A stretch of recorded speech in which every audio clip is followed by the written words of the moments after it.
नमस्कार, मैं हूं वंदना रावत और आप देख रहे हैं हमारा खास कार्यक्रम रणभूमि। हम पहुंच चुके हैं सीतापुर लोकसभा सीट। सीतापुर में भारतीय जनता पार्टी फिर से हैट्रिक लगाने की चाह रख रही है। तो वहीं गठबंधन की बात करें तो सीतापुर कांग्रेस के खाते में गई है। कांग्रेस से यहां से राकेश राठौर को खड़ा किया है तो भारतीय जनता पार्टी ने राजेश वर्मा पे दाव लगाया है। 2014-19 की बात करें तो भारतीय जनता पार्टी के खाते में सीतापुर की सीट गई है। वहीं अगर बीएसपी की बात करें तो महेंद्र यादव को यहां से मैदान में उतारा है। महेंद्र यादव पहले भारतीय जनता पार्टी में ही शामिल थे, पूर्व विधायक रह चुके हैं 2022 में बिस्वा से, अब वो बीएसपी में शामिल हो गए। तो अगर बात की जाए सीतापुर सीट की तो यहाँ पे त्रिकोणीय मुकाबला देखने को मिल सकता है। सबसे बड़ी चुनौती होगी भारतीय जनता पार्टी के लिए, क्योंकि क्या भारतीय जनता पार्टी फिर से 2024 में यहाँ हैट्रिक लगाएगी, ये सवाल बहुत ज्यादा महत्वपूर्ण है। यहाँ पे हमारे साथ सीतापुर की जनता है। आप दिखाओ नफीस, सीतापुर की जनता है, इनसे हम बातचीत करेंगे। इनका क्या मिजाज है, इनके क्या मुद्दे हैं, ये किस मुद्दों पर ये वोट देंगे। एक बार जोरदार तालियां सीतापुर की जनता के लिए।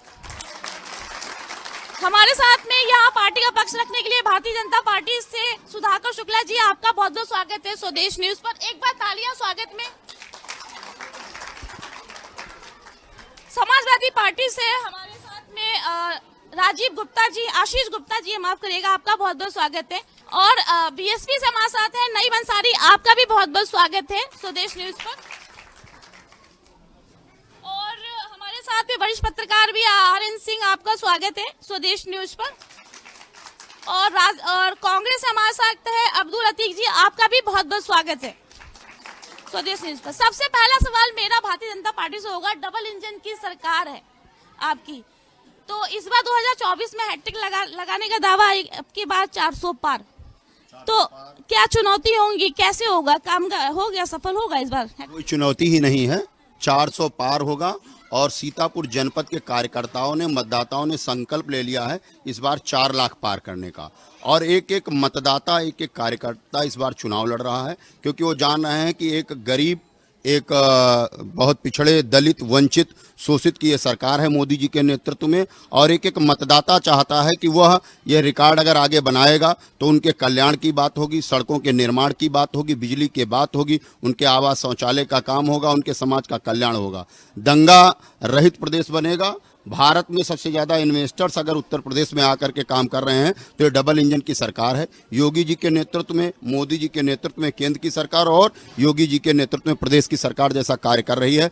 एक एक कार्यकर्ता, एक एक मतदाता ने, सीतापुर वाले ने संकल्प ले रखा है कि इस बार रिकॉर्ड को वो मजबूती के साथ बनाएंगे और पूरे भारत में मैसेज देने का कार्य करेंगे कि अच्छा कार्य जो करता है प्रदेश की सरकार, देश की सरकार, हमारी दोनों नेताओं के नेतृत्व में जो कार्य कर रही है उसको मजबूती के साथ एक संदेश देने का काम करेंगे। ऐसे हमारे ये नैमिषारण्य तीर्थ क्षेत्र के सभी लोगों ने संकल्प ले रखा है। और बिस्वा के तो कार्यकर्ता बहुत ही उत्साहित हैं। आप बाबा विश्वनाथ को प्रणाम करके सब लोग लगे हुए हैं कि बिस्वा जो सीतापुर लोकसभा हम लोग जीते हैं उसमें बिस्वा सबसे ज़्यादा जीत का रिकॉर्ड बना है। ऐसे संकल्प के साथ सभी कार्यकर्ता और मतदाता यहाँ पर डटे हुए हैं और बहुत ही मजबूती के साथ हम लोग करेंगे। जैसा आप बता रहे, मुकाबले में कुछ है ही नहीं। मुकाबला तो तब होता है जब गठबंधन टक्कर नहीं दे रहा है क्या?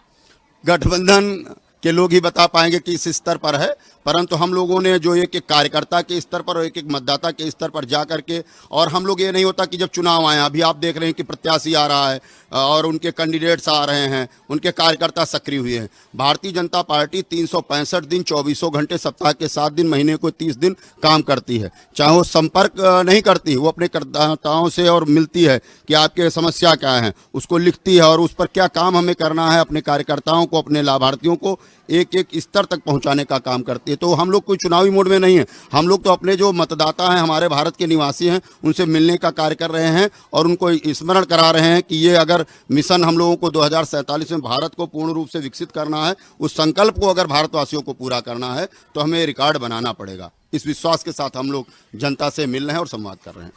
क्या कहेंगे आशीष गुप्ता जी, क्या लगता है इस बार गठबंधन टक्कर दे रहा है कि ये हैट्रिक लगाएंगे? देखिए, जैसा इन्होंने बताया कि भाजपा डबल इंजन की सरकार है, मैं स्पष्ट रूप से कह देना चाहता हूं कि इनके दोनों इंजन फेल हो चुके हैं और ये इतने ज्यादा हताश और निराश हैं कि इनके पास जनता के से जुड़े हुए किसी भी प्रश्न का कोई जवाब नहीं है। हाँ, एक इंजन इनका जरूर चल रहा है, वो इंजन है अडानी के नाम पर, और वो इंजन पूरे देश में जनता के जितने मुद्दे हैं उन मुद्दों को रौंदता जा रहा है। और जितने भी सरकारी संस्थाएं हैं, जितने भी संस्थान कांग्रेस ने बनाए या अन्य दलों ने बनाए, उन संस्थानों पर कब्जा धीरे धीरे करते जा रहे हैं, उनका निजीकरण करते जा रहे हैं। ये जो चुनाव 2024 का होने वाला है, ये चुनाव आम आदमी का चुनाव है और जनता इनके पिछले 10 सालों के कार्यकाल में त्रस्त आ चुकी है, इनके तानाशाही से त्रस्त आ चुकी है, और इस चुनाव में उनको उखाड़ फेंकने का काम जनता करने वाली, जो पूरे देश में आपको इसका परिणाम दिखाई पड़ेगा। अगर कुछ थोड़ा बुआ की कमी नजर नहीं आ रही? अगर उनका भी सपोर्ट होता तो शायद बेहतर। देखिए, कमी किसी की नहीं है। जो संविधान को बचाने चाहते हैं वो हमारे साथ हैं, और लड़ाई सिर्फ इस बार संविधान बचाने की है, तानाशाही समाप्त करने की है। इंडिया गठबंधन पूरे देश में मजबूती के साथ लड़ रहा है और उसका आने वाला परिणाम आपको भविष्य में दिखाई पड़ेगा। कितने लोग अग्री करते हैं इनकी बात से? क्या मुद्दे होंगे इस बार? मुद्दे क्या है इस बार 2024? इस बार मैडम जी मुद्दे यही है कि हिंदू मुसलमान बहुत हुआ, इंसान की बात कब होगी? और अडानी अंबानी को रखो अपनी जेब में, इस किसान की बात कब होगी? ये बताओ। तो क्या मुद्दे होंगे इस बार 2024 के? जानवरों की अधिक समस्या। किसान दिन रात मजदूरी में लगा रहता है, उसको 5 किलो अनाज दे दिया जाता है, उसके खाते में रुपए दे दिए, लेकिन रात भर वो जानवरों से बचाता है। जो बढ़ते हुए किसानों की समस्या है, जानवर ज़्यादा तंग किए हैं, जिससे उनकी सारी फसलें सुबह जब उठते हैं तो खाली खेत मिलता है।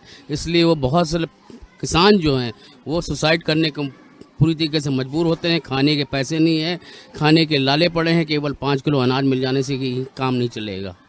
चलिए, एक सवाल मेरा कांग्रेस को, क्योंकि गठबंधन है कांग्रेस और सपा का, क्या लगता है आपको? यहाँ से राकेश राठौर जी को टिकट दिया है, तो क्या सपा के वोट मिलेंगे आपको? उनके वोटर्स आपको सपोर्ट करेंगे? ये गठबंधन बहुत मजबूत है, और सपा, कांग्रेस और कम्युनिस्ट आप पार्टी ये मिलकर लड़ रही है। और जो समस्याएं हैं, महंगाई, भ्रष्टाचार, बेरोजगारी, इस मुद्दे पर गठबंधन लड़ रहा है। और जनता जो है इस बार परिणाम जो है जो आएंगे, वो गठबंधन की सरकार केंद्र में बनेगी। गठबंधन के साथ प्रधानमंत्री कौन बनेगा ये बता दीजिए। देखिए, ऐसा है, प्रधानमंत्री श्री राहुल गांधी होंगे। उन्होंने तो ऐलान ही नहीं किया है प्रधानमंत्री कोई उम्मीदवार। ऐलान नहीं किया। हम लोग जो है गठबंधन नेता जो है राहुल गांधी को मानती है, और मोदी जी ने जो गारंटी, झूठी गारंटी दी थी, वो अभी तक नहीं पूरी है। और हमारी गारंटी बाकायदा जो है ये जो है दस्तखत से है। और अगर हमारी सरकार बनती है तो 1 लाख जो है बेरोजगार जो है उनको वो मिलेगा, और महिलाओं को 1 लाख रुपया साल मिलेगा। कर्ज जो है, किसान का कर्ज माफी होगा। ये कांग्रेस पार्टी ने अपने घोषणा पत्र में बाकायदा दस्तखत करके जो है राष्ट्रीय अध्यक्ष खड़गे और राहुल जी ने लिख के दिया है। सुधाकर जी, कितना आप इनकी बात से सहमत करते हैं, इनके guarantee card? Guarantee card, Modi ji की जो गारंटी की बात कर रहे हैं, ठगबंधन पर हम क्या, कोई भारतवासी कोई भी विश्वास नहीं करेगा। मोदी जी ने जो संकल्प लिया था, आप देख रहे हैं कि हर गरीब के लिए, जैसे हमारे वहाँ पूरे भारत में, वो जैसे अभी एक बात आपसे कर रहे थे, उन्होंने बताया हिंदू मुसलमान, वो बताया जब से मोदी जी के नेतृत्व में सरकार बनी, योगी जी के नेतृत्व में प्रदेश में सरकार, एको हिंदू मुस्लिम दंगा हुआ क्या? आवास का लाभ सबसे ज्यादा किसको मिल रहा? मुसलमानों को मिल रहा। शौचालय किसको मिल रहे हैं? मुसलमानों को मिल रहे हैं। हम लोगों ने अनाज का वितरण किया सबसे ज्यादा मुसलमानों को। कोरोना वैक्सीनेशन से सबसे ज्यादा लाभान्वित मुसलमान हुए हमारे वहाँ। कहाँ की बात करते हैं हिंदू मुसलमान? ये बात इनकी एकदम सही है, कोई भेदभाव नहीं है। एक सवाल मेरा पीएसपी से नहीं, बंसारी जी ये बताइए कि पिछली बार आपका बहुत अच्छा परफॉर्मेंस था 2019 में, इस बार क्या लगता है, अच्छा होगा, बेहतर होगा, या फिर? देखिए, बहुजन समाज पार्टी जो है पूरे देश में मजबूती के साथ लड़ रही है, और भारतीय जनता पार्टी जो है इस बार वो सत्ता से बाहर होगी, और देश में जो बहुमत आएगी, इंडिया गठबंधन है और हमारी बहुजन समाज पार्टी है, इसकी सरकार बनेगी। और भारतीय जनता पार्टी की सरकार नहीं बनेगी, क्योंकि ये जुमलेबाज पार्टी है, ये कहती कुछ है, करती कुछ है। आज मुद्दा सबसे बड़ा देश के सामने ये है कि महंगाई बहुत है, बेरोजगारी है, किसी को रोजगार नहीं मिल रहा है, पढ़े लिखे नौजवान घूम रहे हैं, उनको नौकरी नहीं मिल रही है। और यदि हमारी सरकार बनती है, बहुजन समाज पार्टी की सरकार बनती है और बहन मायावती इस देश की प्रधानमंत्री बनती है तो 4 साल वाली नौकरी नहीं देंगी, पूरी सरकार पूरी नौकरी देंगी, जो 60 साल तक नौकरी करेगा।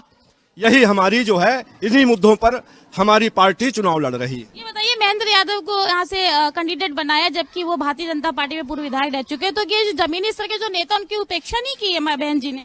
नहीं, ऐसी कोई बात नहीं है। महेंद्र सिंह यादव जी पहले ये भारतीय जनता पार्टी से विधायक थे, लेकिन ये भारतीय जनता पार्टी जातिवादी पार्टी है। उन्होंने जो है, राजेश वर्मा जी ने अपनी ही बिरादरी के निर्मल वर्मा को टिकट दे दिया और महेंद्र सिंह यादव का टिकट काट दिया, इसलिए जातिवादी पार्टी है। महेंद्र सिंह यादव जी बहुत मजबूती के साथ चुनाव लड़ रहे हैं और वो इस बार जिला सीतापुर में परचम लहराएंगे और इस बार का सांसद महेंद्र सिंह यादव जी होंगे। इसका जवाब देंगे क्या आप?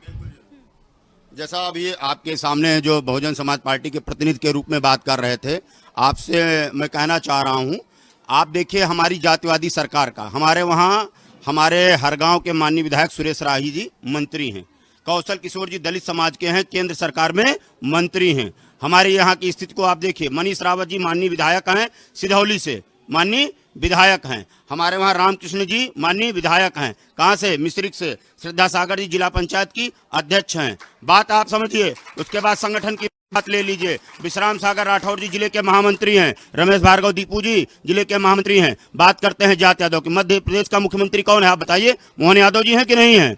आप बताइए ना, किस प्रदेश में किस जात के, मोदी जी के परिवार का कौन आदमी विधायक है, सांसद है या मंत्री है? योगी जी के परिवार का कौन भी व्यक्ति आप बताइए जो किसी के लाभ के पद पर हो, मुख्यमंत्री, प्रधानमंत्री या कारपोरेट हो? जातवादी बात करते हैं। हमारे वहां जो जातीय गणना और जो भी लाभ के पद हैं, एक एक व्यक्ति, वो दलित, शोषित, वंचित, ये घबराए बौखलाए ये हैं कि एक चाय वाला व्यक्ति आज देश का नेतृत्व कर रहा है, गरीब के कल्याण की बात कर रहा है, भारत के गौरव की बात कर रहा है, एक शून्य स्तर तक कि हमारा अंतिम पायदान पर जो खड़ा व्यक्ति है, अंत्योदय की हम लोग बात करते हैं, उसी परिकल्पना के साथ में हम काम कर रहे हैं। कितने काम किए बहुजन समाज पार्टी की, हमारी जो राष्ट्रीय अध्यक्ष है इनकी, उन्होंने कितने काम किए मुख्यमंत्री रहते हुए? बहुत सारे ऐसे बहुत सारे एजेंडे लोग लेकर के आते हैं, मन में ख्याली पुलाव बनाते हैं, परंतु कर कौन पाता है? मुख्यमंत्री जी हमारे यशस्वी प्रधानमंत्री जी गरीब कल्याण के एजेंडे को लेकर के चल रहे हैं। पूरा देश, पूरे देश के मतदाता उनके साथ हैं और 4 लाख पार सीतापुर दोहराएगा और 400 मोदी जी के नेतृत्व में भारत देश अपने संकल्प को पूरा करेगा। महेंद्र यादव क्योंकि पहले भारतीय जनता पार्टी में, अब बीएसपी चले गए, तो उसका कुछ असर नहीं पड़ेगा आपके वोटों? व्यक्तिगत मैं कोई टिप्पणी नहीं करना चाह रहा हूं। आपके जो बात रखते रहे थे बहुजन समाज पार्टी के, वो खुद अपनी बातों को आपके सामने रख दिए हैं। जैसा उन्होंने बताया कि क्या स्थिति रही, किस कारण वो आए हैं, तो उस पर मैं कोई कंपटीशन या कोई कमेंट नहीं करूंगा। आपके वोटों पर कोई असर नहीं पड़ेगा? वोटर्स भारतीय जनता पार्टी में पूरा जो देश से आस्था रखता है, भारत का निवासी है, हर भारत में रहने वाला व्यक्ति भारत माता का लाल है। वो यहाँ का अन्न खा रहा है, यहाँ का जल पी रहा है, यहाँ की शुद्ध ऑक्सीजन में जी रहा है। हम लोग तभी तो भारत माता की जय करते हैं। भारत में रहने वाला प्रत्येक व्यक्ति जो भारतीय है वो भारत माता का हितैषी है। हम लोग भारत को अखंड भारत बनाने की बात करते हैं, भारत को राष्ट्र गुरु बनाने की बात करते हैं। आज G20 का नेतृत्व मोदी जी कर रहे हैं तो एक एक भारतीय की वजह से कर रहे हैं। आने वाले विश्व का भी नेतृत्व करेंगे तो एक एक भारतीय करेंगे। उसमें ना हिंदू होगा, न मुसलमान होगा, न एससी होगा, न ओबीसी होगा, न जर्नल होगा। यहाँ की जनता, क्योंकि सीतापुर की जनता भी हमारे साथ में, हम उनसे बातचीत कर ले, तो महिलाएं भी है, क्या लगता है क्या मुद्दे होंगे बहन जी इस बार? क्या मुद्दे हैं बताइए? मुद्दे जो हमारे पहले चल रहे थे वही सारे मुद्दे हैं, और जो भी हमारी इस भाजपा सरकार ने किया है आज तक, शायद हम भी जब से समझदार हुए हैं तब से हम देख रहे हैं, बसपा की सरकार भी रही, सपा की रही, कांग्रेस की रही, किसी ने भी जितना हमारे मोदी जी ने किया है उतना किसी भी सरकार ने नहीं किया। क्या किया है? 2-4 गिनवाइए। जैसे कि लोगों को आवास सबको मिले हैं, उसमें सब ये नहीं हुआ है कि किसी जात को मिले हो, किसी को ना मिले हो। शौचालय हैं, महिलाओं के लिए भी काफी योजनाएं हैं हमारे मोदी ने, महिला सशक्तिकरण पे भी बहुत जोर उन्होंने दिया है, और हमारी बालिकाओं के लिए भी है, सुकन्या योजनाएं हैं। इस तरीके हमारी बहुत सारी, अगर हम गिनाएंगे तो काफी समय लग जाएगा, बहुत सारे। इसमें हमारी सरकार में किसी तरीके का कोई भेदभाव नहीं है। और जैसा कि आप ये हम कहना चाहेंगे, जब ये इसका रिजल्ट निकलेगा ये तो तब पता चलेगा कौन किसको उखाड़ के फेंकेगा। महिला सुरक्षा को देखते हुए क्या लग रहा है, क्या मुद्दे इस बार चुनाव के, क्या मुद्दे? चुनाव के बस वही मुद्दे रहेंगे और क्या रहेंगे। बता दीजिए क्या मुद्दे रहेंगे? मुद्दे क्या, मोदी जी को आना है तो आना है। मोदी जी को ही क्यों आना है? गठबंधन भी तो है। गठबंधन है, होने दो। मोदी जी ने किया क्या बताइए ना। मोदी जी ने बहुत कुछ किया, जैसे कि आवास है, उज्ज्वला गैस है, और गरीबों के लिए, कल्याण के लिए हर चीज मोदी जी ने सोची है। बस इस बार कौन बन रहा है प्रधानमंत्री? मोदी जी। और भी यहाँ पे सीतापुर की जनता, उनसे पूछेंगे भैया क्या मुद्दे होंगे इस बार। मुद्दे होंगे, सीतापुर में विकास नहीं हुआ पिछले 20 सालों से। अच्छा, मैंने सुना था कि आधे अधूरे काम, विकास नहीं हुआ है, आधा अधूरा काम हुआ है, कुछ ऐसा है क्या?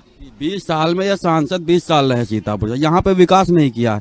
स्कूल जो बने थे वही पुराने बने हैं, कॉलेज जो बने थे वही पुराने बने हैं, स्वास्थ्य के लिए जो हॉस्पिटल बने थे वही पुराने बने हैं। कोई हॉस्पिटल नया नहीं बना है, कोई डिग्री कॉलेज नहीं बना है स्टूडेंटों के। कितने सारी यूनिवर्सिटी बनाई, मेडिकल कॉलेज बने, तो ये सब पुराने बने। अभी तो उद्घाटन किए कितने सारे, यहाँ पे गोरखपुर में हुआ है। एक तो गोरखपुर में हुआ, सीतापुर की सीतापुर में नहीं। आप भी बहकाने की बात कर रही हैं। चलिए बताइए। जी, हम सीतापुर की बात कर रहे हैं। सीतापुर में क्या हुआ? मेडिकल कॉलेज या कॉलेज नहीं है? नहीं है मेडिकल कॉलेज। जो हमारा ट्रामा सेंटर काफी दिन पहले अखिलेश यादव जी ने बनाया था।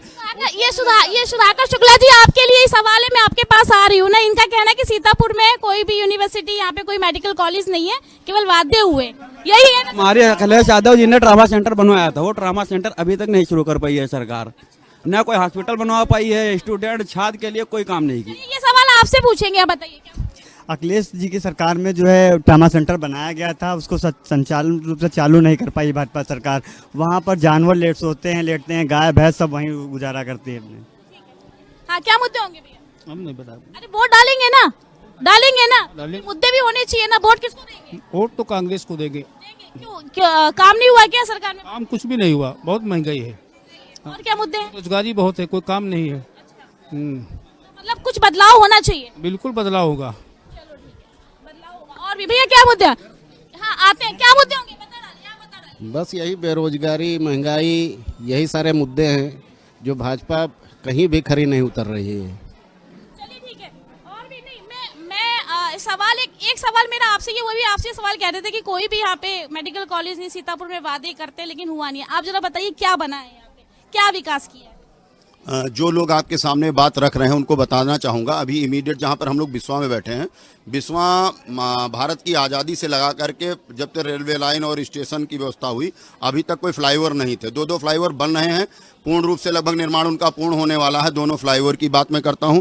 सीतापुर में जैसे कि अभी आपके बात में चर्चा, स्वास्थ्य विभाग की बात कर रहे थे, यहाँ पर एक बहुत बड़ा एलेम्को का एक लगा करके कंपनी से 1100 दिव्यांगों को automatic try cycle, battery cycle इस तरह से देने का काम किया गया। बिस्वा के नगरवासी इसके साक्षी। और अभी कुछ दिन पहले हुआ आयुष्मान कार्ड में सीतापुर जनपद में 13,10,000 लोगों को आयुष्मान कार्ड वितरित किए गए, जो कि उत्तर प्रदेश में सबसे ज्यादा हैं। रोजगार के क्षेत्र में बिस्वा में रेडिको खेतान 550 करोड़ का निवेश हो चुका, फैक्ट्री बन करके तैयार है। यहीं के क्षेत्र के लोग उसमें काम कर रहे हैं। आप देखिए उसको, बिस्वा से सिधौली रोड पर रेडिको खेतान लगा है। विश्वकर्मा योजना के अंतर्गत 400 लोगों को सिलाई मशीन दिया गया, जिसमें से 183 मुस्लिम हैं।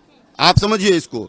लिखित देखिए गिनवा रहे हैं काम, देख लीजिए। आप देखिए अन्य पिछड़ों के क्षेत्र में हमारे वहाँ ये सीतापुर जनपद में कुल मध्यम वर्गीय 400 उद्योग केंद्र स्थापित किए गए, जो साक्ष्य लिखित में पेपर लेकर के आया। मुझे जानकारी है क्योंकि हम लोगों ने काम किए हैं। काम इसलिए क्योंकि हम लोग संकल्प लेकर के कार्य करते हैं। सीतापुर जनपद में डेबरा घाट का जो पुल है 1751 करोड़ रुपए की लागत से बन रहा, उसका शिलान्यास हो चुका है।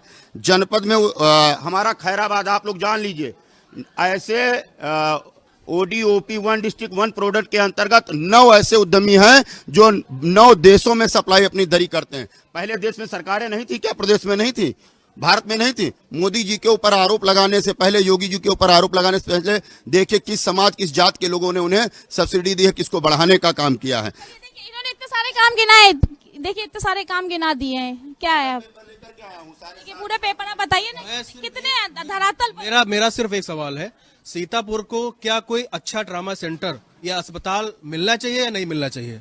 क्या कोई विश्वविद्यालय, यूनिवर्सिटी या कोई डिग्री कॉलेज मिलना चाहिए या नहीं मिलना चाहिए?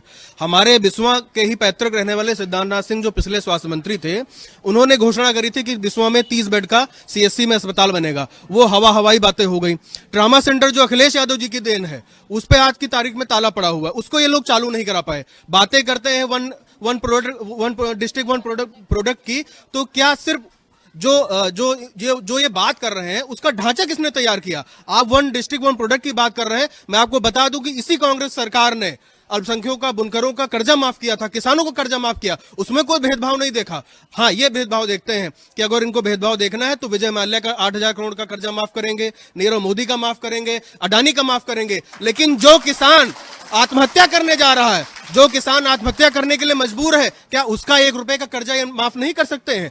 क्या ये बात कहते हैं कि पकौड़ा तलना भी एक रोजगार है? क्या युवा हमारे सीतापुर जिले का पकौड़ा तलेगा? उसको रोजगार देने की बात नहीं कर रहे, बात कर रहे हैं रेडिको चलाने की। आप बताइए कितने क्षेत्रीय लोगों को उसमें रोजगार मिला? मुझे तो नहीं लगता कोई रोजगार मिला। वहां पर जो भी इंटरव्यू हो रहे हैं सब कंपनी के बाहरी लोग आ रहे हैं और वहां पर वो इंटरव्यू हो रहा है और उनको रखा जा रहा है। किसी भी सीतापुर के क्षेत्रीय व्यक्ति को कोई रोजगार नहीं दिया। हाँ, ये नंबर 1 है, ये नंबर 1 है, जुमला फेंकने में नंबर 1 है, ये झूठ बोलने में नंबर 1 है। चलिए ठीक है, हमारे साथ एक वरिष्ठ पत्रकार हैं, वो अच्छे से बेहतर क्योंकि जमीनी स्तर पे काम करते हैं, पत्रकार मेहनत करते हैं, तो वो बहुत अच्छे से सीतापुर लोकसभा सीट को जानते हैं। क्या लगता है, मतलब कितना काम हुआ है यहाँ पे? जो सांसद रहे, क्योंकि 10 साल से लगातार है, जिस हिसाब से जनता कह रही है कोई कॉलेज दी, मेडिकल कॉलेज नहीं है, शिक्षा के क्षेत्र में कुछ नहीं, तो क्या है मतलब रियलिटी? मैम, पहले तो आपको मैं धन्यवाद देना कि आपने इस तरीके के चुनावी माहौल में आपने कार्यक्रम का आयोजित किया है। देखिए, जो सीतापुर संसदीय क्षेत्र का चुनाव है, तमाम विकास योजनाएं या मोदी जी के नाम पे जो भी इस देश में कुछ हो रहा है, उसके साथ यहाँ के स्थानीय मुद्दे भी हैं। शायद उन मुद्दों को हमारे नेता भी भूल रहे हैं, हम लोग भी भूलते जा रहे हैं। मामला ये है कि बिसुआ हो चाहे सीतापुर जिला, इस संसदीय क्षेत्र में जो छोटी लाइन से ब्रॉड गेज हुई, ये डॉक्टर राजेंद्र कुमारी वाजपेयी हुआ करती थी, उनके समय में छोटी लाइन से बड़ी लाइन हुई। आज के दिन इस ब्रॉड गेज पे 1 दर्जन से अधिक ट्रेनें चलती हैं और उन ट्रेनों में सिर्फ एक ट्रेन सत्याग्रह है और एक लोकल ट्रेन है। उन 2 ट्रेनों को छोड़कर आज तक एक भी ट्रेन का ठहराव नहीं हुआ। ये किसकी जिम्मेदारी बनती है? आपके लिए है भाई, आपके लिए सवाल है कि ट्रेनें जिम्मेदारी जनप्रतिनिधि की हो, वो चाहे जिस दल का हो, ये जिम्मेदारी उसकी बनती है। आपने नहीं किया, जिसने मतलब किसी ने नहीं किया। दूसरी बात आइए, बिसुआ क्षेत्र, अगर आप बिसुआ की ही बात करें तो बिसुआ में आज तक जो यहाँ के मेधावी छात्र हैं, अभी आप महमूदाबाद देख रहे हैं, ठीक है, सीता इंटर कॉलेज एक प्राइवेट, यहाँ के बच्चों को पढ़ने के लिए, वो गरीब छात्रों को पढ़ाने के लिए कोई भी राजकीय इंटर कॉलेज आज तक आजादी के बाद नहीं बना। किसकी जिम्मेदारी? जनप्रतिनिधि की जिम्मेदारी। आप अपने पास हॉस्पिटल, स्वास्थ्य की बात, मोदी जी, नो डाउट मोदी जी ने इस देश में काम किया है, इस पूरे राष्ट्र को एक राष्ट्रीय पटल पे ले गए, लेकिन लोकल मुद्दे भी तो। लेकिन फिर भी जनता क्यों जिता रही है? सुनिए, जनता कहाँ जिता रही? फिर कैसे जीत गए 2 बार? सुनिए, मामला ये है कि मौजूदा चुनाव जो है, देखिए, जो आप गठबंधन की बात करें, ठीक है, गठबंधन को नेता कैसा भी हो, लेकिन यहाँ एक आक्रोश दूसरा अंदर है। हम बोल नहीं पा रहे हैं, जनता बोल नहीं है, उसके पीछे का कारण भी आप बेहतर समझती है। क्यों नहीं जनता बोल रही है? लेकिन चाहे वो जनता क्यों नहीं बोल रही, मैं नहीं समझ रही, आप समझाइए। जनता क्यों नहीं बोल रही? जनता बोले, जब बड़े बड़े नेता खिलाफ ईडी पड़ी है तो जनता खिलाफ क्या ईडी नहीं जा सकती है क्या? ईडी की तरफ से जनता नहीं बोल रही? नहीं बोल रही, मैं तो बिल्कुल साफ कह रहा हूँ। चलिए ठीक है, ईडी की तरफ से। चलिए ये बताइए कि भारतीय जनता पार्टी को राम मंदिर का निर्माण किया है, तो ये मुद्दा बनाकर जीतने का दावा कर रही है, तो आपकी क्या रणनीति है गठबंधन में? कैसे जीतेंगे? ऐसा है, रणनीति बताई नहीं जाती है। हमारी जो रणनीति है, ये 400 पार बता रहे हैं। हमारी रणनीति यह है कि इनको हम 240 से ऊपर बढ़ने नहीं देंगे जी। और हम लोग गरीबों पर काम करेंगे और ये अमीरों पर काम करेंगे, अडानी, अंबानी, मालवी, इन पे काम करेंगे। हम लोग गरीबों पर काम करेंगे। हमारे भतीजे ने कहा कि यहाँ पे काफ़ी लोग बाहर से आके इन्वेस्टमेंट कर रहे हैं, वो कर रहे हैं। मेरा कहना है कि ठीक है, अच्छी बात है, लेकिन यहाँ की जनता के लिए कोई भी फैक्ट्री, कोई भी बड़ा कार्य हो जिससे कि जनता के लोगों को नौकरी मिले, वो नहीं हुआ है और होना। ग्लोबल समिट में 6 लाख लोगों को रोजगार देने का भी की दिया, ऐसा कुछ? देखिए, ऐसा है, रोजगार देने की बात करते हैं, लेकिन ये तो रोजगार देने के बजाय रोजगार छीनने के काम कर रहे हैं। काम कुछ हुआ ही नहीं। देखिए, ऐसा है, काम जो हुआ है वो दिख नहीं रहा है। कागजों पे और भाषणों में काम है, लेकिन गरीब जनता का कोई काम नहीं है। देखिए, आरक्षण, भारतीय जनता पार्टी वाले कह रहे हैं कि हमारी सरकार है कि आरक्षण खत्म कर देंगे। हम लोग ये कह रहे हैं कि हम आरक्षण को खत्म नहीं होने देंगे। तो यही मुद्दे हैं। यहाँ पे सीतापुर की जनता है, उनसे पूछेंगे कि उनके क्या मुद्दे। बस देखिए टाइम कम है, फटाफट बता डालिए मुद्दे। एक है, अभी बात हो रही थी महिला सशक्तिकरण को लेकर। ब्लॉक प्रमुखी के चुनाव में आपने देखा होगा लखीमपुर में किस तरह से एक महिला की साड़ी खींची जाती है। दूसरी बात, आप सुनिए, अभी कह रहे थे कि गठबंधन के प्रत्याशी का कोई वो नहीं है। आप ये बता दीजिए कि इतना ही अगर डर ना होता राजेश वर्मा जी को, जो भारतीय जनता पार्टी के प्रत्याशी हैं, तो गांव-गांव मीटिंग ना कर रहे होते। इतना डर है गठबंधन के प्रत्याशी का, माननीय अखिलेश यादव जी का। भारतीय जनता पार्टी 365 लड़ती हो तो जाती है, वो अलग चीज है, लेकिन यहाँ के जो अभी जो मौजूदा एमपी हैं, वो कभी आज तक किसी गांव में नहीं गए। लगभग 10 साल हो गए मेरे गांव में नहीं गए थे। गठबंधन का इतना डर है कि वो गांव-गांव जाकर मीटिंग्स कर रहे हैं। ठीक, हाँ बताइए। आया तो जा रहे हैं, पहले नहीं जाते थे? इसके पहले कहाँ गए? कभी नहीं गए हैं। और ये बात करते हैं 400 पार, मैं कहता हूँ ये 400 गए हार। 400 हार है। क्या है मुद्दे? बेरोजगारी, यही किसान, महंगाई, यही तो मुद्दे हैं। तो बदलाव है क्या इस बार? बिल्कुल बदलाव है, चल रहा है, बदलाव है पूरा। तो आ रहे हैं। इनकी डबल इंजन की सरकार डबल भ्रष्टाचार की गारंटी है। इनकी डबल इंजन की सरकार डबल भ्रष्टाचार की गारंटी है।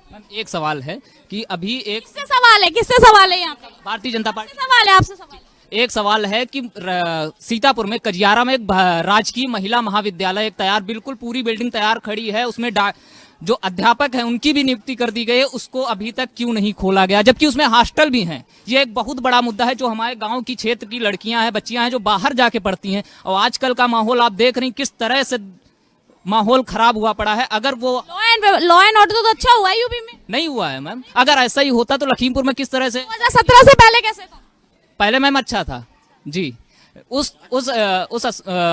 पहली बात तो ट्रामा सेंटर, और दूसरा वो महाविद्यालय क्यों नहीं खोला गया, ये हमारा इस सवाल का जवाब आप दे दीजिए, फटाफट दे दीजिए। क्या बोल रहे हैं?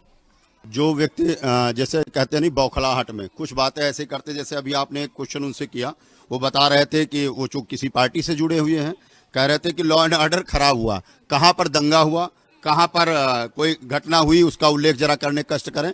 दूसरे प्रदेशों के भी पीछे जाओ, जो पुरानी सरकारें रही हैं उनका भी ध्यान लें जरा। जब समाजवादी पार्टी की सरकार रही या कांग्रेस, हमारे वहाँ बहुजन समाज पार्टी की सरकार रही, जो दिमाग में कहते हैं हम 400 से नीचे, मतलब कितनी इनके दिमाग में कितनी सीटें बची हैं जो गठबंधन को 400 सीटें। अरे इनसे पूछिए कि कितने प्रदेशों में इनका गठबंधन लड़ रहा है, 400 से नीचे पहुंचाने की बात करते हैं। ये क्या है? ये ओवर कॉन्फिडेंस है या अंदर से कुढ़न है या नाराजगी है? मोदी जी से नाराजगी इसलिए कि एक चाय बेचने वाला व्यक्ति इतना मजबूती के साथ आम आदमी के साथ, गरीब व्यक्ति के साथ, अंत्योदय के साथ खड़ा हुआ है। बात करते हैं कि कल्याण की बात करते हैं। अभी कोरोना जैसी महामारी में ये स्वयं भी पूछे, क्या वैक्सीन लगवाया इन्होंने? बूस्टर डोज लगवाया, उसके बाद कितनी फीस दी? निःशुल्क लगवाया ना। उसके बाद अनाज मिल रहा है, सरकार देखती है कितना पारदर्शी कर सकते हैं। कोटेदार देता था भ्रष्टाचार, पहले क्या करता था, अनाज बिक गया, तेल बिक गया, कोटेदार पी जाता था, कहाँ जाता था? अब डिजिटल है, आप फिंगर रखिए, अंगूठा रखिए, उसके बाद प्रिंट निकलता है, उसके बाद में आकर के जब उसको पूरा अनाज मिल जाता है। क्यों? इससे घबराए हुए हैं, क्योंकि इनके लोग दलाल लोग, मक्कार लोग नहीं। टेंडर की व्यवस्था है, हाईवेज आप देख लिए, सड़क दिखता नहीं है। कह रहे विश्व में विकास क्या हुआ? अरे फ्लाईओवर सामने बन रहे हैं, विकास क्या हुआ? रेडिको खेतान चल रहा है, विकास क्या हुआ?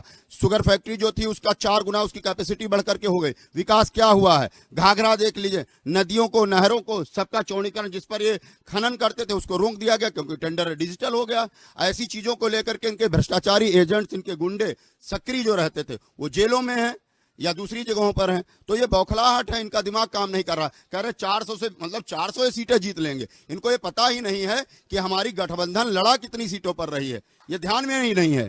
और बात करते हैं 400 से नीचे जाने की। चलिए, मैं और लोग हैं यहाँ से पूछ लेते हैं, बताइए क्या मुद्दे होंगे आपके? देखिए, पहली बात तो देश का हर चुनाव, चाहे विधानसभा का हो चाहे लोकसभा का हो, बिजली, पानी, स्वास्थ्य, शिक्षा, बेरोजगार और महंगाई पर होना चाहिए। लेकिन हमारे देश का ये दुर्भाग्य है कि जब से भारतीय जनता पार्टी सत्ता में आई है एक भी चुनाव उसने बिजली, पानी, स्वास्थ्य, शिक्षा, महंगाई, बेरोजगारी पे नहीं लड़ा। आप एक वीडियोज अगर आपके पास हो, इस वक्त चुनाव चल रहे हैं और भारतीय जनता पार्टी के नेता मोदी समेत भारतीय जनता पार्टी के नेता ने अगर किसी भी मीटिंग में, किसी भी सभा में बेरोजगारी, बिजली, पानी, स्वास्थ्य, शिक्षा का नाम लिया हो तो हमें बताएं। दूसरी बात भाई साहब ये कह रहे थे कि हमारी 400 पार आ रही है। अरे भाई जब 400 पार आ रही तो अपने घर जाके बैठिए ना, चुनाव गठबंधन को लड़ने दीजिए। जब आपकी 400 पार आ ही रही हैं तो चुनाव का प्रचार करने का क्या मतलब? दावे तो गठबंधन भी कर रहा है। जब गठबंधन 400 की कोई वो नहीं कर रहा कि मेरी 400 पार, जब आपकी आप भी कर, तो किसने रोका भाई साहब? के मुद्दे के मुद्दे महंगाई है सब यही। देखिए भाई साहब, सबको मौका चाहिए। आपके मुद्दे बता दो। देखिए भ्रष्टाचार की बात कर रहे हैं मोदी जी, भ्रष्टाचार की बात कर रहे हैं। आप देखिए कि दिल्ली में जो ईमानदार नेता हैं जिन्होंने बिजली, पानी, स्वास्थ्य, शिक्षा में भरपूर काम किया, आप बच्चे बच्चे से पूछ लीजिए, आज विपक्ष के नेताओं को षड्यंत्र के तहत जेलों में डाला जा रहा है। और जितने भ्रष्टाचारी हैं हिंदुस्तान के, बड़े बड़े भ्रष्टाचारी, वो भाजपा की वॉशिंग मशीन में जाके धुलकर पाक साफ हो रहे हैं। जितने भी भ्रष्टाचारी यहाँ पे भी लोग हैं, हम उनसे भी जरा पूछे क्या मुद्दे होंगे इस बार 2024 के मुद्दे के? जैसा कि बता रहे थे कि अभी बिजली पानी, पहले 2017 के पहले लाइट कितनी आती थी, 8 घंटा, वो भी कब आएगी, दिन में आएगी, रात में आएगी, किसी को कुछ पता नहीं था। अब वो बिजली पानी की बात है, हर घर नल की जल की व्यवस्था मोदी जी कर रहे हैं, ये नहीं दिखाई पड़ता है। जब कोई मुद्दा ही नहीं है तब उस पर बात क्या की जाए? वो बिजली पानी पे बात कर रहे हैं, अरे बिजली पानी कोई मुद्दा ही नहीं है। आपके क्या मुद्दे? अरे बता डालो भैया, अरे ऐसे नहीं होता, बता डालो क्या मुद्दे? मुद्दे क्या है 2024 के? किसके? चुनाव के वोट डालेंगे ना? हम अपने मुद्दे बतावे, हम सिर्फ भाजपा को वोट देना चाहते हैं बस। क्यों? एक रीजन? अरे सपा में तो हम तो दे चुके हैं। मैं बता दूं, इस बार का जो चुनाव है वो पब्लिक लड़ रही है, कोई भी नेता नहीं लड़ रहा है, और पब्लिक लड़ेगी। क्या परिवर्तन होगा इस समय बताएगा। चलो आपके क्या मुद्दे? मैं एक क्वेश्चन पूछना चाह रहा हूँ। सपा के नेता बैठे हुए हैं हमारे, आशीष जी, मैं आपसे एक प्रश्न पूछना चाह रहा हूँ। आपने संविधान खत्म करने की बात करी है, मुझे केवल इतना बता दीजिए, संविधान खत्म होना और संशोधन होने में क्या अंतर है? अगर संविधान खत्म हो रहा है तो इससे पहले 100 से ज्यादा संशोधन हुए हैं, क्या वो संविधान खत्म होना हो गया क्या? जो आप कह रहे हैं कि संविधान खत्म हो रहा है, संविधान बचाओ का जो आप नारा दे रहे हैं, मुझे उसका उत्तर दे दीजिए। संविधान समाप्त करने की बात हम लोग नहीं कह रहे हैं, इन्हीं के ही भाजपा के ही एक नेता का बयान समाचार पत्रों ने प्रमुखता से छापा था और उन्होंने कहा था कि अगर भाजपा इस बार बहुमत से सरकार बनाती है तो हम संविधान को समाप्त करने का काम करेंगे। संविधान समाप्त करने का विषय तब आता है जब आम आदमी को उसके अधिकारों से वंचित किया जाए। समाज के सबसे पिछड़े, सबसे अंतिम पायदान पर जो व्यक्ति खड़ा हो, जो शिक्षा, स्वास्थ्य, रोजगार और आम जीवन जीने की जो उसका अधिकार है उससे उसको वंचित किया जाए। जो अल्पसंख्यक है, जो पिछड़ा है, जो दलित है, उसको आरक्षण से वंचित किया जाए। अगर इन सब चीजों को करने के लिए संविधान में कोई परिवर्तन किया जाए तो ये कहीं ना कहीं संविधान को समाप्त करने की ही बात है और यही भाजपा कर रही है। सपा के प्रत्याशी है, पूर्व प्रत्याशी, क्यों आप ही अपना नाम बता दीजिए। अफजाल कौसर मेरा नाम है। आपको 2019 के प्रत्याशी रहे? लड़ा हूं मैं और 22 में। ठीक है, इस बार एक सवाल मेरा आपसे है कि 2017 में गठबंधन था, 2 लड़कों की जोड़ी थी ना, वो यूपी में दिखाई दे रही थी। अभी फिर से गठबंधन, उसमें तो कमाल हुआ नहीं था, इसमें क्या कमाल होगा? 17 और 22 में बहुत बड़ा फर्क हुआ है और ये 24 चल रहा है। 17 में एक साथ दिखे थे ना, तो अब ये फिर 7 साल बाद जोड़ी सामने आई है, तो उस समय कमाल नहीं हुआ था इतना, इस बार कितना कमाल होगा? वो बच्चा जो बहुत छोटा था वो अब बड़ा हो चुका है। बड़े हो गए, पहले बच्चे थे। जो बच्चा बहुत छोटा था वो अब बालिग हो चुका, वोटर बन चुका है। वो वोटर बिल्कुल अब तैयार है। और जो आप पूछ रहे हैं हमसे 17 और 24 के बारे में, तो जो 14 से शुरू हुआ और 24 तक जुल्म और अत्याचार हुआ है, उसको समाप्त करने के लिए इन 10 सालों में जो बच्चे छोटे थे 8 साल के, वो अब 18 साल के हो गए हैं, वो वोट देने के लिए तैयार हैं। एक तरफ नारा है आपकी बात 400 पार, आपकी क्या राय? नहीं, वो नारा तो वो उनके पास कुछ है नहीं, वो नारों पे लड़ते आए हैं। वो नारे बताते हैं कि 400 पार और कहीं बताते हैं गंगा पार, तो वो उनको खाली नारा है उनके पास, उनके नारे से हमसे नहीं मतलब। नारे करते करते तो 10 साल रह गए। अब आपको भी सोचना है, अगर आपकी मीडिया सच में वाकई में अच्छे मीडिया अपना काम कर रही है, नहीं कर रही, मीडिया अपना काम कर रही है, आप अपना जवाब। आप मीडिया अपना काम नहीं कर रही है। अगर मीडिया अपना काम कर जाए, आप अपने दिल पे हाथ रख के कहिए, और जितने भी मीडिया के लोग हैं वाकई में अगर आईना दिखा दें तो 400 पार नहीं, बहुत बुरी तरीके से हार होगी। और सच्चाई जनता अब जानने लगी है, खास करके वो लोग जिनको लॉलीपॉप दिया गया वो जान रहे हैं कि आरक्षण कैसे खत्म हो रहा है। अभी हमारे भाई पूछ रहे थे कि संविधान कैसे खत्म होगा, मैं बता रहा हूं, सुनिए। आपके हक और हुकूक जो संविधान में दिए गए हैं वो प्राइवेटाइजेशन हो रहा है, प्राइवेट हाथों में जा रहे हैं। 75% देश की पूरी जो उसका पैसा है वो सिर्फ 17 लोगों के पास में है। और ये सब जो लोग बेरोजगार हैं और अधिकार इनको नहीं मिल रहे हैं, इतना परेशान है। 69,000 जो शिक्षक हुए थे भर्ती, मैंने खुद लखनऊ में पार्टी ऑफिस के पास अपने बाहर देखा भागते हुए कि वो सीएम योगी के वहां जा रहे थे और उनको लड़कियों को लाठियों से मारा गया और बस में बिठाया गया है। अभी ये देखिए 1090 जो माननीय राष्ट्रीय अध्यक्ष जी ने, उस वक्त के मुख्यमंत्री अखिलेश यादव जी ने काम किया था, सिर्फ 3,000 रुपए बढ़ाने की बात थी, उनको लाठियों से मार करके उसके बाद जेलों में भेजा गया और उन्हें हटा दिया गया। ये आरक्षण खत्म ऐसे थोड़ी होता है, बाबा साहब का संविधान है, ऐसे थोड़ी वो कर देंगे। मैं पूरी बात मेरी सुन लीजिए। औरों को भी औरों को भी देना है ना भाई साहब, औरों को भी देना है, इतना नहीं समय ना। शावेज आइए, अब हम जो सीतापुर के जो हमारे संवाददाता है शावेज खान, उससे हम बातचीत करेंगे। शावेज, आप यहाँ जमीनी स्तर पर काम कर रहे हैं और यहाँ पे क्या लगता है त्रिकोणीय मुकाबला जैसे देखने को मिल रहा है, क्योंकि भारतीय जनता पार्टी लगातार 2 बार से यहाँ से सांसद मतलब जीतते आए राजेश शर्मा, तो इस बार क्या मुकाबला कैसा होगा, कितना होगा? ऐसा है कि अब बसपा से पूर्व विधायक का टिकट होने से, जो महेंद्र सिंह यादव थे जो भाजपा के विधायक थे, उनका बसपा से टिकट होने से मुकाबला त्रिकोणीय हो गया है। पहले महागठबंधन के खाते में ये सीट आई और कांग्रेस ने राकेश राठौर को टिकट दिया। इससे पहले महागठबंधन ने नुकुल दुबे को प्रत्याशी बनाया था, लेकिन नुकुल दुबे का टिकट काट करके राकेश राठौर को टिकट दिया गया और इधर बीजेपी के विधायक थे, पूर्व विधायक, वो उन्होंने बसपा का दामन थामा। तो इस तरह से मुकाबला अब यहाँ पे त्रिकोणी हो गया। क्या लगता है, मतलब जैसे लगातार बीजेपी हैट्रिक लगाने का दावा कर रही है, तो कितना सक्सेस होगा या गठबंधन है हावी हो रहा है? देखिए, ये तो नहीं कहा जा सकता क्योंकि त्रिकोणी मुकाबला है। अब ये चुनाव जनता कैसे करती है, इस तभी ये चीज क्लियर हो पाएगी। चलिए ठीक है, मेरा एक सवाल होगा सुधाकर शुक्ला जी आपसे कि अगर भारतीय जनता पार्टी के यहाँ से राजेश वर्मा जीत जाते हैं तो आने वाले 5 साल की क्या प्लानिंग होगी जिले के विकास? बहुत छोटे छोटे स्तर पर भारतीय जनता पार्टी प्लानिंग करती है और कार्यकर्ताओं के सुझाव को लेती है और उनका जो अपना, हमारे वहाँ कोई घोषणा पत्र नहीं होता, संकल्प पत्र होता। जैसे कुछ लोग अभी बता रहे थे कि संविधान कांग्रेस सरकार में ही 100 संशोधन किए गए। जैसे हम एक व्यक्ति मतदाता ने कहा 100 संशोधन संविधान में हुए, ये उनको ध्यान नहीं है, संविधान बदला जा रहा है। अभी बात करते हैं कि हम 400 लोगों को भ्रष्ट करेंगे। अभी मीडिया जो कि हम लोग कहते हैं भारत का चौथा स्तंभ है, उस पर भी शंका करते हैं। खुद पर, परिवार पर विश्वास नहीं है, हमारे समाज पर विश्वास नहीं। ऐसे लोग क्या राजनीति करेंगे, क्या देश के कल्याण की बात करेंगे? तो ऐसे लोग बौखलाहट में हैं। ये अति कहली बौखलाहट में लोग जो काम करते हैं वो रिजल्ट क्या देंगे, क्या देश के कल्याण की बात करेंगे, क्या देश के सम्मान की बात करेंगे? ऐसे लोगों के बारे में कोई टिप्पणी करना मुझे नहीं। इंसान को अगर भर पेट खाना मिल जाए तो इंसान जो है बहुत सुखी रहेगा, इतनी आवाज नहीं उठाएगा। सिर्फ इंसान पेट के लिए ही समझ लीजिए लड़ रहा है। क्या मुद्दे होंगे भैया? वोट डालोगे ना, वोट डालेंगे ना? हाँ, क्या लगता है इस बार बदलाव? अरे बदलाव तो होगा, कांग्रेस आएगी। काम नहीं हुआ है? काम नहीं हुआ, राजेश वर्मा कुछ भी काम नहीं किया। राजेश वर्मा बिस्मा में नजर नहीं आए। क्या भैया बताओ? गोदी मीडिया है जहाँ कोई, अच्छा ये भैया गोद ये सब नहीं, हाँ बताओ। मुद्दा मैम कोई नहीं, अभी तो देखिए चाय वाला है, कहीं गाय वाला आ गया तो बहुत ज्यादा दिक्कत होगी। और जैसा इन्होंने कहा कि भारतीय जनता पार्टी नारे लगा लगा कर जीतती है, तो उसमें कोई दो राय नहीं है। अब भारतीय जनता पार्टी नारे लगा रही है तो इनके नारे ढीले हो रहे हैं। 17 में ढीले हुए थे और 22 में ढीले हुए हैं। अभी देखिए मुंगेरी लाल के सपने देखने के सबका हक है।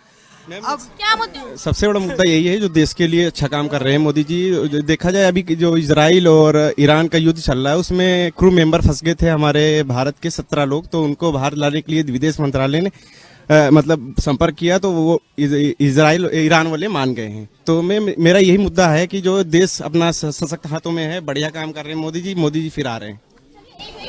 बीएसपी से होगा नईम अंसारी जी, एक सवाल मेरा आपसे, जहाँ पे भारतीय जनता पार्टी राम मंदिर का निर्माण दावा करके 400 पार का दावा कर रही है जीतने का, वही गठबंधन और आपकी पार्टी एकदम अकेला, तो कैसे टक्कर देंगे?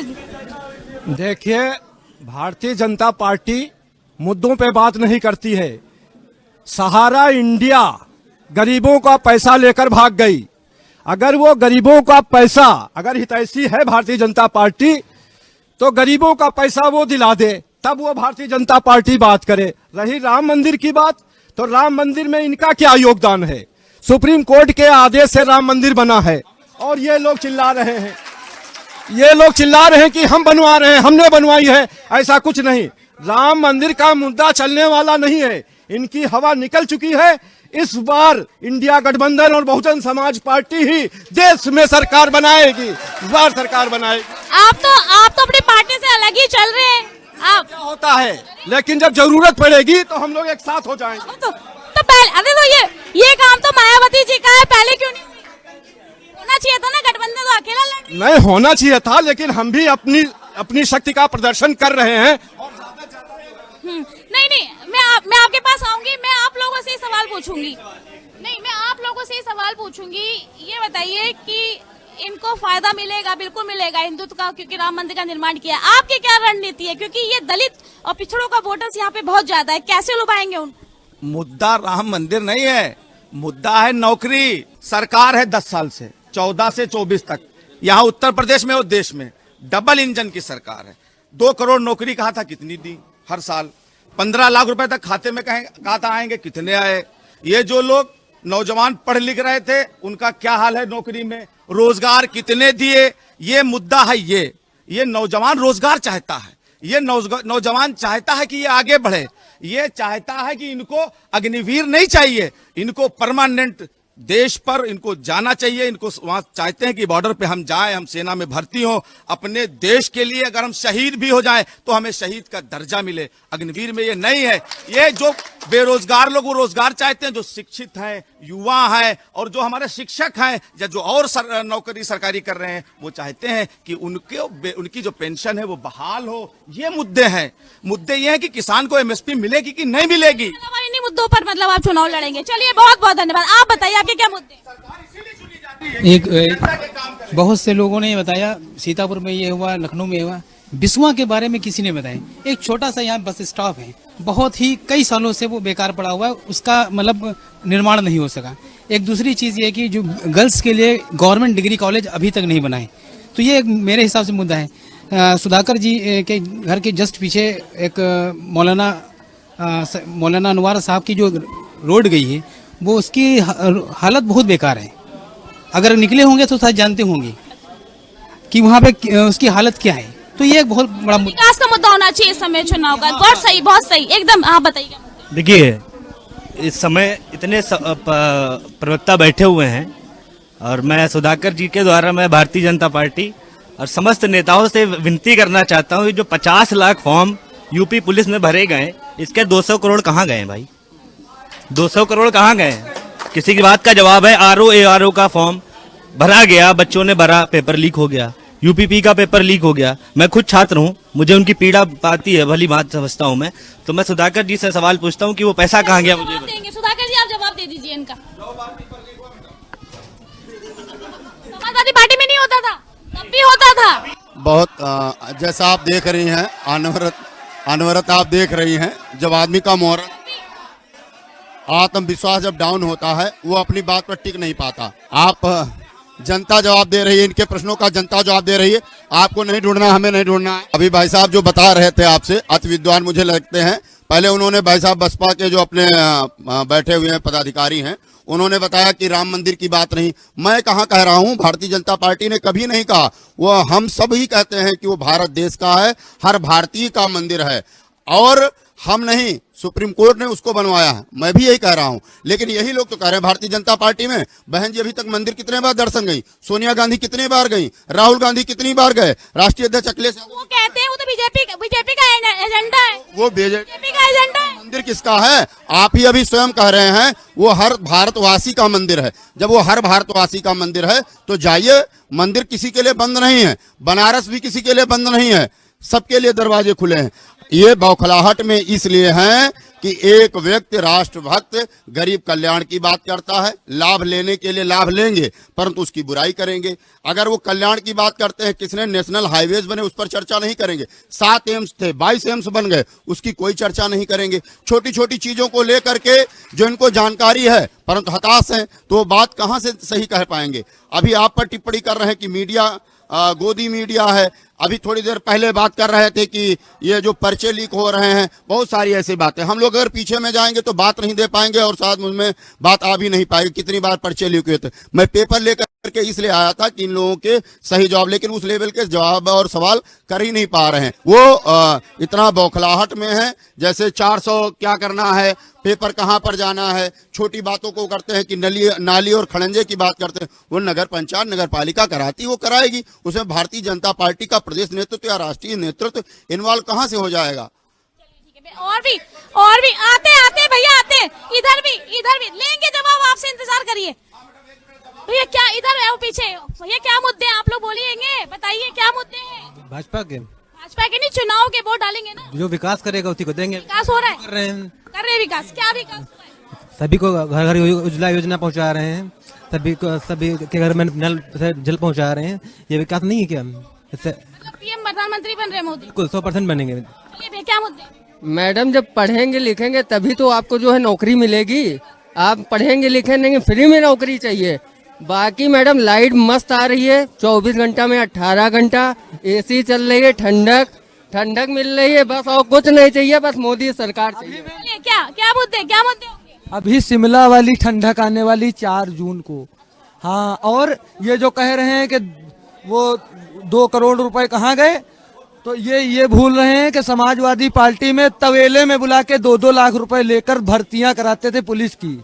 जी, मुद्दा तो बहुत है यहाँ पे। बेरोजगारी मेन मुद्दा है। अभी जो है पुलिस की भर्ती निकली, 60 लाखों ने 60 लाख फार्म भरे और पेपर लीक हो गया। 60 लाख, हर बच्चे का लगभग समथिंग 1,000 रुपया खर्च हुआ। इसका अगर गुणा करें तो लगभग कितने, जल्दी बोलिए तो समय नहीं। चलिए, और मंदिर की बात आइए, मंदिर पे आइए। सबसे बड़ा सम्मानित पद होता है राष्ट्रपति का। राष्ट्रपति को इन्होंने मतलब पत्र नहीं दिया, मंदिर में पूजा के लिए इनको आमंत्रित नहीं किया गया। ये सबसे बड़ा मुद्दा है। और वोट लेने के लिए हरिजन हमारा भाई है, हिंदू हमारा भाई है, और यही सब है मुद्दे इनके। बेरोजगारी, अशिक्षा, मतलब काम नहीं हुआ मिला जुला के ना। चलो ठीक है, आप बताओ। कोई काम नहीं हुआ। ये सिर्फ सपने दिखाते हैं मोदी जी कि मैं ये कल्पना कर रहा हूँ, मैं ये सोच रहा हूँ। बस वो सोच ही रहे 10 साल से, बाकी कुछ नहीं हुआ है। क्या बता, काम कितना हुआ है? कुछ काम नहीं हुआ। हम लोग 3 साल पहले से बीएड किए बैठे हैं और कोई नौकरी नहीं निकल रही है। इधर उधर टहलते हैं, बस रास्ता देख रहे हैं कब नौकरी निकलेगी, तो कब हम फार्म डालेंगे, तब नौकरी निकालेंगे ही नहीं, कभी निकलेगी ही नहीं। बस रास्ता देखते रह जाओ बस। क्या मुद्दे हैं? बेरोजगारी, विकास भी क्यों, रोजगार नहीं मिला? कोई रोजगार नहीं। बदलाव होगा इस बार? 100% बदलाव होगा। इस बार बदलाव। हमारे साथ एक राजनीतिक विशेषज्ञ भी है जो कि अच्छा बेहतर बता पाएंगे। क्या लगता है, क्या समीकरण होगा? क्या जाति की समीकरण है, त्रिकोणीय मुकाबला है? ऐसा है मैम कि सीतापुर नगरी जो है ये हिंदू मुस्लिम भाईचारे की नगरी है कि ना तेरा है ना मेरा, ये हिंदुस्तान सबका है। न समझिएगा ये बात, तो नुकसान सबका है। जो इसमें मिल गई नदियां वो दिखलाई नहीं जाती, महासागर बनाने में मगर एहसान सबका है। ये जो संसदीय क्षेत्र है सीतापुर, इसमें तकरीबन 44 लाख तो यहाँ की आबादी, 18-19 लाख वोटर है। लेकिन जो हम इस समय यहाँ पर देख रहे हैं चुनावी पार्टी से हटकर, वैसे तो मैं समाजवादी पार्टी बिलोंग करता हूँ, लेकिन यहाँ पर पार्टी से हटके मैं बात कर रहा हूँ कि मुख्य मुकाबला जो है वो धुरी घूमे जी महेंद्र यादव जी के आसपास। क्योंकि तीनों प्रत्याशी, राकेश राठौर जी पूर्व विधायक हैं बीजेपी से, वो खड़े हैं कांग्रेस पार्टी से। राज वर्मा जी पहले बसपा में थे, अब भाजपा से 4 बार सांसद, 20 साल का कार्यकाल है, लेकिन 20 साल में 4 काम गिनाने के लायक नहीं है सांसद जी, तो सच्चाई है। तो मैं यहाँ पर विशेषण का कोई आलोचना नहीं है। जिस इस पंडाल के नीचे खड़े हैं ये समाजवादी पार्टी के देन है स्वर्गीय रामपाल यादव जी की। उसके बाद जो राकेश राठौर जी, ये सीतापुर के विधायक जी रहे, 6 महीने का चुनाव गए थे, ये हार, इस समय सांसद क्यों उम्मीदवार हैं। लेकिन महेंद्र यादव जी जो बीजेपी छोड़ कर बहुजन समाज पार्टी में गए, ये कितना वोट पाएंगे? उनके पाए हुए वोट के आसपास ये दोनों चुनाव घूमेगा। महेंद्र राकेश राठौर जी और राजेश वर्मा जी। हमारे सुधाकर भाई कह रहे थे 400 पार और 4 लाख पर, लेकिन मैं उनको बता दूं पिछली बार सांसद जी 5 लाख पार पाए थे। थोड़ी गिनती बढ़ाइए आप, कहीं से भूल रहे हैं आप। देखिए सीधा स्पष्ट बात है, चुनाव सिर्फ मुद्दों पर हो रहा है। चुनाव हो रहा है बेरोजगारी पर, चुनाव हो रहा है बेहतर स्वास्थ्य, शिक्षा और इन सारे मुद्दों पर। उससे कोई फर्क नहीं पड़ता। चुनाव हो रहा है सिर्फ संविधान बचाने पर। सीधे जनता का मन है कि उन्होंने 10 साल तानाशाही देखी है, 10 साल अडानी अंबानी जैसे उद्योगपतियों का कार्यकाल देखा है, और 10 साल जो जनता से उन्होंने वादे किए थे 2 करोड़ रोजगार देने के, काला धन वापस लाने का, 100 स्मार्ट सिटी बनाने का, इन सब वादों को उन्होंने 10 साल में देख लिया, जो कि बीजेपी के द्वारा कोई पूरे नहीं किए जा पा रहे। चुनाव सिर्फ इन मुद्दों पर ही है। चुनाव इंडिया गठबंधन के पक्ष में है और इंडिया गठबंधन की सरकार बनने जा रही है। 5 साल में अगर जीतते तो 5 साल में शिक्षा के क्षेत्र में जिले में क्या विकास, क्या होगी, प्लानिंग क्या होगी, क्या नई टेक्निक? जैसे हमारे विद्वान अभी प्रवक्ता महोदय बता रहे थे, गठबंधन की बात कर रहे थे। पिछली बार भी शायद इनको ध्यान नहीं है कि जो गठबंधन था, नकुल दुबे जी यहाँ से प्रत्याशी से, समाजवादी पार्टी और बसपा ने मिलकर के चुनाव को लड़ा था। रिजल्ट आपके सामने है, भारतीय जनता पार्टी के राजेश वर्मा सांसद बने। एक तो ये विषय इनका हो गया। दूसरी बात जैसे करते हैं कि विकास के क्षेत्र में और समाज के क्षेत्र में, विकास भी सामने है और समाज भी सामने है। जो ये खुद कह रहे हैं, मैंने अभी पहले भी कहा है, हर एक व्यक्ति, हर परिवार में प्रत्येक व्यक्ति लाभार्थी है। वो लाभ पा रहा है सरकार से, प्रदेश से, केंद्र से, चाहे वो कोरोना का वैक्सीनेशन हो, चाहे वो अनाज का हो या आयुष्मान कार्ड का हो, विभिन्न प्रकार की योजनाओं से वो आच्छादित है, लाभ पा रहा। उसको छोड़ करके बात कर रहे हैं शिक्षा के सिस्टम की, और अभी लॉ एंड ऑर्डर पर भी लोग प्रश्न उठा रहे हैं। लॉ एंड ऑर्डर पर, परंतु ये नहीं बता रहे हैं कि लॉ एंड ऑर्डर खराब कहाँ है। गुंडे जो माफिया थे वो जेल में है या ऊपर हैं, वो उसकी चर्चा नहीं कर रहे हैं। बस माहौल खराब है। माहौल कहाँ खराब है? बिजली की बात करते हैं, अभी बात करते हैं कि बिजली मुद्दा नहीं है, पानी मुद्दा नहीं। अरे मुद्दा हो कहाँ से जब वो समस्या ही नहीं है। बिजली है, खंभे लगे हैं, बिजली आ रही है। आपके वहाँ प्रत्येक हर छोटी छोटी बात को हमारा नेतृत्व ध्यान देता है, मुख्यमंत्री जी ध्यान देते हैं, प्रधानमंत्री जी ध्यान देते हैं। तो छोटे मुद्दों के जब कोई समस्या होगी तब चर्चा होगी। गैस सिलेंडर आप मिस कॉल करिए, बुक हो जाता है, आपके घर आ जा रहा है। आप गैस की बात करते थे, आप पानी की बात करते, हर घर नल, हर घर जल योजना के अंतर्गत आ रहा है। सड़कें बन रही हैं। तो जो माहौल नहीं है उसकी आवश्यकता नहीं, उस समस्या हम लोग खत्म करने बात करते हैं। पहले इनके नातेदार रिश्तेदार जाते थे, पूछते थे बिजली दिन की है या बिजली रात की है, 24 घंटे बिजली आ रही। चर्चा है, बिंदु कहाँ है, ये मुद्दा कहाँ? हम लोग समय के साथ में व्यवस्थाओं को देखते हैं कि अब जरूरत किस चीज की, उस पर काम करने का काम करते हैं। हम लोग संकल्प पत्र लेकर के आते हैं, कोई घोषणा नहीं करते कि घोषणा पत्र लेकर के आ रहे हैं। समय बहुत कम है, जल्दी शॉर्ट में। बात आपने कही 2019 के चुनाव परिणाम की, बात इन्होंने कही 2019 के चुनाव परिणाम की। हम मान लेंगे कि हमारी हार हो जाए, बस एक प्रश्न का आप जवाब दे दीजिए कि पुलवामा अटैक में 300 किलो आरडीएक्स कहां से आया था, उसकी जांच कब पूरी हो पाएगी? एक मिनट। दूसरी बात आपने देखा है, आप वहां उपलब्ध थे, आपका कोई पार्टी का नेता वहां उपलब्ध था? आप इतना विश्वास से कोई साक्ष्य है? सीआरपीएफ के जवान कैसे पर मैं आपको, अगर कोई अटैक नहीं हुआ तो सीआरपीएफ हो जो भारत की अखंडता पर विश्वास नहीं करते, भारत की अखंडता पे, अरे ये देश को अखंड बनाएंगे, देश को आपस में झगड़िए, देखिए चुनाव, चलिए समय कम है। देखिए इस समय हम सीतापुर लोकसभा सीट पे थे और यहाँ पे जनता का मिजाज, जनता का मूड, क्या भारतीय जनता पार्टी सीतापुर लोकसभा सीट से हैट्रिक मारेगी या फिर गठबंधन यहाँ से बाजी मार के जाएगा, या अकेला चलने का नारा देने वाली कुमारी मायावती के प्रत्याशी महेंद्र यहाँ से जीतेंगे? इसका फैसला जनता करेगी, लेकिन 4 जून को। कैमरामैन नफीस के साथ मैं वंदना रावत, सीतापुर से स्वदेश न्यूज के लिए।